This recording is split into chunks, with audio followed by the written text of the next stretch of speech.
오늘 성경 말씀은 누가복음 14장 25절에서 35절입니다. 우리가 구원받기 위해서 어떤 공로를 세워야 하거나 할 수도 없음은 성경이 분명히 가르치는 진리입니다. 구원은 오직 하나님의 은혜로 믿음을 통해 하나님께서 선물로 주시는 것이지 우리가 행한 일의 대가로서 얻는 것이 아닙니다. 이것은 기독교가 다른 종교들과 구별되는 가장 큰 특징 중에 하나이고 결코 타협할 수 없는 진리이기도 합니다. 성경이 말하는 구원은 우리가 영원한 멸망에서 영원한 생명을 얻는 것을 강조합니다. 하지만 그것이 구원의 전부가 아닙니다. 구원받은 자들은 또한 하나님의 원수에서 하나님의 자녀가 됩니다. 즉 하나님과 화목하게 됩니다. 죄 가운데 죽을 자들을 하나님께서 살리셔서 새 생명 가운데 살아가게 하신 것입니다. 이것이 구원이라는 말에 담겨있는 의미입니다. 또한 이것이 거듭남입니다. 사탄의 권세 아래에 있던 자들이 하나님 나라의 백성이 되는 것입니다. 이 모든 것이 사실은 구원에 담겨 있습니다. 이 중에 어느 것은 받고 어느 것은 받지 않고 할 수는 없습니다. 즉 구원은 받았는데 거듭나지는 않은 사람은 없습니다. 새 생명을 얻었지만 사탄의 권세 아래에 있는 자도 없습니다. 이 모든 것들은 한순간에 발생하는 사건이면서 동시에 영원한 변화를 가져오는 놀라운 사건입니다.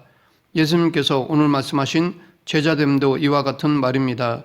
제자가 되는 것도 구원, 거듭남, 영생을 얻음, 예수님을 영접함, 하나님 나라의 백성이 됨과 다르지 않습니다. 이 시간 본문 안에 담겨있는 의미를 살펴보고 지금 우리들에게 필요한 교훈을 알아보겠습니다. 누가복음에서도 구원, 하나님의 나라에 들어가는 것, 영생을 얻는 것을 제자가 되는 것과 같은 의미로 사용하고 있습니다. 물론 조금씩 강조하는 부분은 다릅니다. 예수님은 당신의 제자가 된다는 것이 어떤 의미인지를 가장 확실하고 분명하게 말씀하셨습니다. 오늘 본문 25절 상반절 수많은 무리가 함께 갈새 예수님은 예루살렘을 향해서 가시는 중이셨습니다. 그런데 저자 누가는 수많은 사람이 아니라 수많은 무리라고 표현하므로 각각의 많은 사람들이 예수님과 함께 이 길을 가고 있었음을 말해줍니다. 즉 다양한 사람들이 다양한 생각을 가지고 예수님을 따라가고 있었다는 것입니다.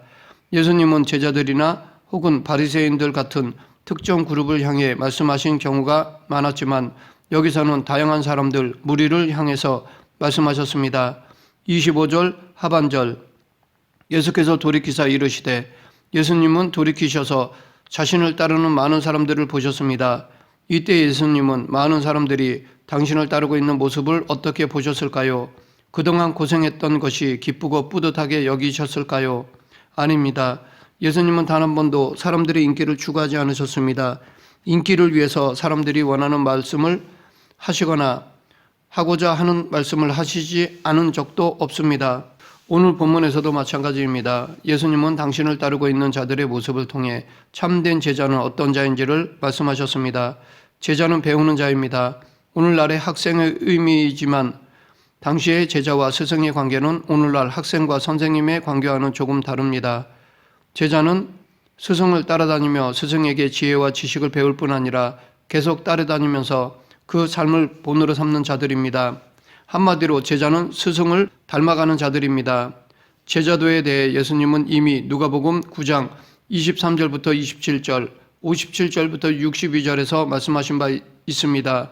그러나 오늘 본문 26, 27절에서는 능히 내 제자가 되지 못한다라는 말씀을 반복하셨습니다.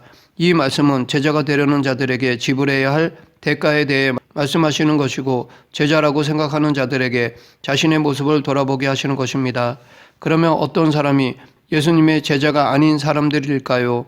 26절 물은 내게 오는 자가 자기 부모와 처자와 형제와 자매와 더불어 자기 목숨까지 미워하지 아니하면 능히 내 제자가 되지 못하고, 여기서 말씀하시는 내게 오는 자, 나를 따르는 자는 제자와 같은 의미로 사용될 수도 있지만 여기서는 참된 제자와는 다른 의미로 사용하셨습니다. 당시 많은 무리가 예수님을 따라 걷고 있었는데 그들 대부분은 예수님께 나와서 예수님을 따르겠다고 하는 자들이 많이 있었습니다.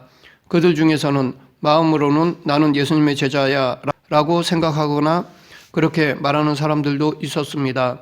혹은 예수님의 제자가 되기를 원하는 자들도 있었을 것입니다. 예수님은 그런 자들에게 말씀하신 것입니다. 예수님께 오지 않는 사람이 제자가 아닌 것은 당연합니다. 하지만 예수님께 온다고 해서 모두가 예수님의 제자가 되는 것은 아닙니다. 부모, 처자, 형제, 자매, 심지어 자기 목숨까지도 미워하지 않는다면 그 사람은 예수님의 제자가 될 수 없다는 것입니다. 그런데 여기 미워하지, 이 말이 마음에 걸리는 분이 있을 것입니다. 성경에 나오는 미워한다 라는 표현은 우리가 생각하는 개념에서의 증오나 분노를 말하는 것은 아닙니다. 무엇을 더 사랑하느냐에 따라 덜 사랑하는 것을 미워한다 라고 표현한 것입니다. 바꿔 말해 마태복음 10장 37절에 아버지나 어머니를 나보다 더 사랑하는 자는 내게 합당하지 아니하고 아들이나 딸을 나보다 더 사랑하는 자도 내게 합당하지 아니하며 입니다. 이것은 사랑의 우선순위입니다. 실제로 우리도 무언가를 정말 사랑하면 그것을 사랑하지 못하게 하는 다른 무언가에 대해 미워하는 마음을 가지게 될 때가 있습니다. 사랑에는 언제나 배타성이 있기 때문입니다. 그래서 예수님도 당신보다 다른 사람들을 더 사랑하면 예수님의 제자가 아니라고 말씀하신 것입니다. 그러나 이것이 가정이 파탄 나더라도 반드시 교회는 나와야 한다라는 의미는 아닙니다. 실제로 예수님을 가장 사랑하는 사람은 부모, 처자, 형제, 자매를 지금보다 더 사랑할 수 있게 됩니다. 그러하기에 예수님은 당신을 더 먼저 사랑해야 한다고 말씀하시는 것입니다. 그런데 예수님 당시의 상황을 생각해 보면 실제로 예수님의 제자가 되겠다고 하는 것은 그 가정에 불화를 일으키는 일이었습니다. 가족에게서 소외당하고 쫓겨날 수도 있었습니다. 그러했기에 예수님보다 가족을 우선순위에 두고 있으면서 예수님을 따를 수 없습니다. 예수님이 우선이고 나머지는 부차적입니다. 예수님을 사랑하는 것이 우선입니다. 심지어 내 부모, 처자, 형제, 자매보다 먼저입니다. 예수님이 이들에게 악감정이 있어서가 아니라 사람은 자기 자신을 제외하고 가장 사랑하는 자들이 이들이기 때문에 언급하신 것뿐입니다. 더 나아가 자기 목숨까지도 라고 말씀하셨습니다. 이것은 절대적인 우선순위를 말씀하신 것입니다. 예수님 먼저 그리고 나머지입니다. 그렇지 않다면 그 사람은 예수님의 제자가 될 수 없습니다. 그러하기에 이 우선순위는 필연적으로 고난을 동반합니다. 그것이 27절입니다. 누구든지 자기 십자가를 지고 나를 따르지 않는 자도 능히 내 제자가 되지 못하리라. 예수님은 자기 십자가를 지라고 말씀하셨습니다. 내가 하나님의 말씀에 순종하기 때문에 당하는 모든 고난이 자기 십자가입니다. 그 무엇보다도 심지어 자기 자신의 평안, 안전, 행복, 안정보다 예수님을 가장 우선순위에 두기 때문에 감수하게 되는 모든 어려움을 말합니다. 물론 실제로 이렇게 사는 것은 또 다른 문제입니다. 이렇게 하려고 하는 마음을 말합니다. 최소한 이런 자세 없이 제자가 될 수 없다는 말입니다. 그런 우선순위, 그런 마음 자세, 태도, 그런 동기, 열정, 용기를 가지고 있는 자가 예수님의 제자가 될 수 있습니다. 그런데 이런 예수님의 말씀은 사실 당황스럽습니다. 값없이 오라고 하시고 수고하고 무거운 짐진 자들에게 내가 너희를 쉬게 하리라 라고 하신 예수님이 맞나? 라는 생각이 들기도 합니다. 물론 이것도 예수님이 하신 말씀입니다.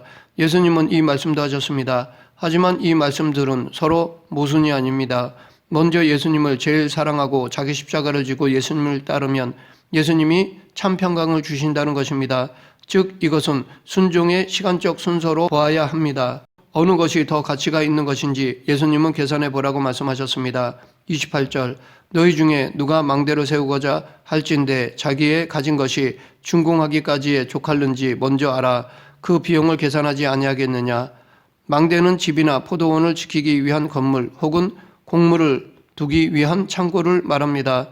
이런 건물을 짓기 전에 계산해 보는 것은 당연한 일입니다. 가진 돈을 가지고 마치려면 어떤 재료를 사용하고 어느 정도의 크기로 망대를 지어야 하는지 등을 계산해야 합니다. 만약 그렇게 하지 않고 건물을 다 짓지 못한다면 사람들의 비웃음거리가 될 것입니다. 이것은 단지 내가 계획했던 일을 못 끝내는 것의 문제가 아닙니다. 사람들의 비웃음거리가 되는 것은 명예와 평판을 중요시하는 문화에 있어서 정말 수치스러운 일입니다. 그러한 결과를 생각한다면 망대를 세우기 전에 신중하게 하지 않겠느냐라는 것입니다.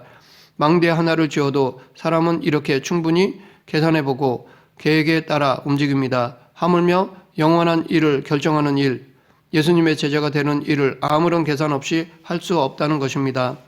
31절 또 어떤 임금이 다른 임금과 싸우러 갈 때에 먼저 앉아 1만 명으로서 저 2만 명을 거느리고 오는 자를 대적할 수 있을까? 헤아리지 아니하겠느냐. 좋은 왕이라면 전쟁을 하기 전에 전쟁에서 이길 수 있는지를 계산해 볼 것입니다. 나의 병력이 얼마이고 적군의 병력이 얼마인지 계산해 볼 것입니다. 병력이 부족하다면 우리가 가진 무기는 어떤지, 군량은 어떤지, 상황에서의 이점은 어떤지 등을 면밀하게 계산해 볼 것입니다. 그래도 이길 수 있다는 확신이 생기지 않는다면 화친을 청하여 목숨을 부지하는 것이 현명한 선택입니다. 이 선택은 늦기 전에 이루어져야 합니다. 화친은 언제나 가능한 것이 아니기 때문입니다.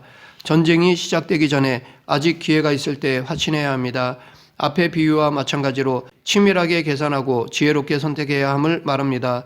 이 두 비유에는 공통점과 차이점이 있습니다. 차이점은 첫 번째 비유가 자발적으로 시작하는 일에 대한 합당한 대가를 말했다면 두 번째 비유는 비자발적으로 발생하는 상황에 대해서 현명하게 대처하는 것을 말합니다.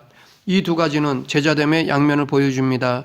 우리 편에서 생각해 보면 제자됨은 나의 결정입니다. 내가 원하는 것을 얻기 위해 대가를 지불해야 합니다. 그렇게 할 것인지 말 것인지 잘 계산해 보고 결정해야 합니다. 이것이 첫 번째 비유의 핵심입니다. 하지만 다른 편에서 보면 제자됨은 어쩔 수 없는 선택이기도 합니다. 우리의 힘으로 절대 하나님을 이길 수 없습니다. 대등하게 싸우는 것도 불가능합니다. 단 하나의 선택은 항복하는 것입니다. 예수님은 계산하라고 하시지만 사실 답은 이미 나와 있습니다. 문제는 그 답을 많은 사람들은 정답으로 생각하지 않는다는 데 있습니다. 반면에 두 비유의 공통점이 있습니다. 망대를 세우고자 하는 사람도 먼저 앉아 생각하고 임금도 먼저 앉아 계산합니다. 결정을 하기에 앞서 앉아서 계산해 보는 것입니다. 예수님은 당신의 제자가 되는 것에 대해서 그렇게 하라고 하시는 것입니다. 순간의 감정에 따라 결정하거나 그냥 분위기가 그러니까 대세가 그러니까 나도 예수님을 따르겠다고 해서는 안 됩니다. 예수님의 제자가 되는 것은 그렇게 할 수 있는 것이 아닙니다. 제자가 된다는 것이 무엇을 의미하는 것인지를 알고 결정해야 한다는 것입니다. 예수님은 33절에서 다시 한번 강조하시기를 이와 같이 너희 중에 누구든지 자기의 모든 소유를 버리지 아니하면 능히 내 제자가 되지 못하리라 라고 하셨습니다. 이 말씀처럼 예수님을 따르는 것은 내 삶에 무엇을 하나 더하는 것이 아닙니다. 내 삶에 무엇 하나를 더 얹어 놓는 것이 아닙니다. 여기서 말하는 버리다라는 말은 다른 곳에서는 작별하다로 번역되어 있습니다. 작별하면 사람이나 물건은 거기에 두고 나는 떠나는 것입니다. 무엇이든지 나에게 속한 것, 나에게 속했다고 생각하는 것들에 대해서 작별하고 떠나는 것입니다. 예수님을 따르는 것은 나의 모든 것을 버리고 그 자리를 예수님으로 채우는 것입니다. 사실 본래 예수님의 자리였던 곳에 들어와 있는 우리가 예수님을 밀어내고 넣어놓았던 모든 것, 부, 명예, 나의 가족, 행복, 꿈, 나 자신을 버리고 예수님을 다시 그 자리에 앉으시게 하는 것입니다. 물론 예수님은 원래 왕이시고 원래 주인이십니다. 단지 내가 그것을 인정하지 않은 것이 문제였던 것입니다. 그리고 그것을 바로잡는 것이 제자됨입니다. 이것이 제자됨의 핵심이고 구원받는 믿음의 핵심입니다. 하지만 죄인인 인간이 끝까지 놓고 싶어 하지 않는 것이 또한 이 세상적인 것들입니다. 우리는 정욕을 좋아합니다. 부를 좋아하고 인기를 좋아하고 힘을 발휘하기를 좋아합니다. 편하기를 원하고 쾌락을 원합니다. 사랑하고 사랑받기를 원합니다. 우리는 그런 것들과 더불어 죽어서도 천국에 가고 싶어 합니다. 그러나 예수님은 그렇게 할 수 없다고 말씀하십니다. 이것을 버리고 저것을 얻든지 저것을 가지고 이것을 버리든지입니다. 이 시대에 종교인은 많은데 진정한 신앙인은 적습니다. 왜냐하면 종교인으로 살면 버리지 않고 더하는 삶을 살 수 있기 때문입니다. 불편은 생기고 제약은 생기지만 그래도 근본적인 문제는 없습니다. 그러나 진정한 신앙인, 예수님의 제자는 그렇게 할 수 없습니다. 자신의 모든 것과 작별하고 예수님을 따르는 사람이기 때문입니다. 마지막으로 34, 35절 소금이 좋은 것이나 소금도 만일 그 맛을 잃으면 무엇으로 짜게 하리요 땅에도 거름에도 쓸데없어 내버리느니라. 들을 귀가 있는 자는 들을지어다 하시니라. 소금은 좋은 것입니다. 여러모로 유용하고 다른 것으로 대체할 수 없는 것입니다. 그런데 소금이 맛을 잃으면 아무런 쓸모가 없습니다. 그래서 그냥 밖에 버려질 뿐입니다. 그러면 예수님은 왜 제자에 대해서 말씀하시다가 이 소금 이야기를 갑자기 하셨을까요? 이것은 예수님이 당신의 참된 제자일 수 없는 사람에 대해서 말씀하신 것입니다. 소금으로서의 특징이 없는 소금은 겉보기에는 소금과 같아 보일지 모르지만 아무런 쓸모가 없어 버려지듯이 제자로서의 특징이 없는 제자도 마찬가지라는 것입니다. 겉보기에는 제자 같아 보일지 모르지만 그렇다고 해서 참된 제자가 되는 것은 아닙니다. 소금의 특징이 있어야 소금인 것처럼 제자의 특징이 있어야 제자입니다. 그 특징은 다른 무엇보다도 스승 되신 예수님을 더 사랑하고 그분 때문에 다른 것을 버리고자 하는 자입니다. 말씀을 맺겠습니다. 예수님의 제자가 되지 못하는 사람은 예수님의 제자가 되는 것을 자신이 지금까지 가지고 있던 것에 무엇을 더하는 것으로 여기는 사람입니다. 즉 자신이 원하는 것을 그대로 가지고 있으면서 예수님도 따르겠다고 하는 사람입니다. 이런 사람은 예수님의 제자가 될 수 없습니다. 예수님 우선순위로 사는 자만이 예수님의 제자가 될 수 있습니다. 즉 자기를 부인하고 자기 십자가를 지고 예수님을 따르는 자만이 예수님의 참 제자입니다. 우리 모두 예수님의 참 제자가 되길 간절히 축원합니다. 기도하겠습니다. 생사화복을 주관하시는 하나님 아버지, 이 시대에 예수님의 참 제자가 되길 원합니다. 예수님을 주님으로 모시고 항상 삶의 우선순위에 두는 그리스도인이 되게 하여 주시옵소서. 예수님 이름으로 기도드립니다. 아멘.